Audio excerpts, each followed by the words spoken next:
Eh bien, bonjour à tous. La plupart d'entre nous sont rentrés de la fête et sont en bonne santé, bien qu'il y ait eu quelques problèmes de santé sur certains sites et que certains soient rentrés malades. Les rapports ont été positifs dans l'ensemble et de nombreux membres ont exprimé leur amour et leur soutien au siège central. Nous trouvons cela très encourageant. Ceux d'entre nous qui sommes ici à Charlotte ou dans l'un de nos autres bureaux régionaux à travers le monde, nous reconnaissons que nous sommes une famille et que chaque membre de la famille, que ce soit un membre au siège central, dans l'un de nos bureaux, dans une congrégation locale ou un membre isolé, ce membre est important pour Dieu, le Père et Jésus-Christ, et bien sûr pour nous aussi.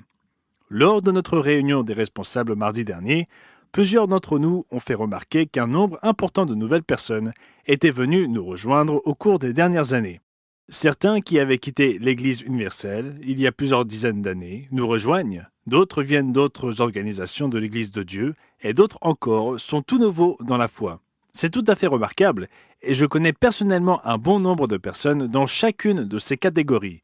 Ils ne sont pas tous arrivés l'année dernière, mais ils sont venus au cours des quelques dernières années. M. Christo Botta en Afrique du Sud rapporte que M. Peter Nathan a donné une conférence du monde demain au Cap le sabbat du 26 octobre 2024, quelques jours seulement après la fête. 30 visiteurs et 86 membres étaient présents et tout s'est bien passé.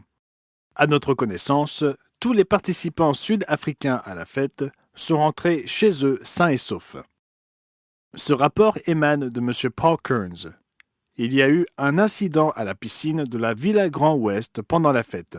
Un enfant qui ne faisait pas partie de notre groupe n'était pas surveillé et a été retrouvé flottant dans la piscine. Son père l'a trouvé, l'a sorti de l'eau et a crié à l'aide. L'un de nos membres, Richard, a immédiatement commencé à pratiquer la réanimation cardio-pulmonaire sur le garçon et a réussi à le faire respirer à nouveau. L'ambulance est arrivée peu après et a pu l'emmener à l'hôpital où il a survécu.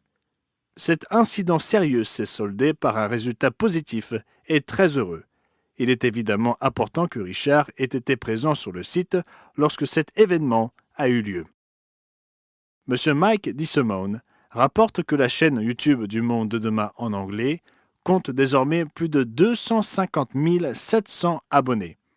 Il est évident que ces chiffres dépassent largement le nombre de nos membres, mais si vous n'êtes pas abonné à nos deux chaînes, Le Monde de demain et ou de l'Église du Dieu vivant sur YouTube, dans votre langue préférée, nous vous invitons à le faire.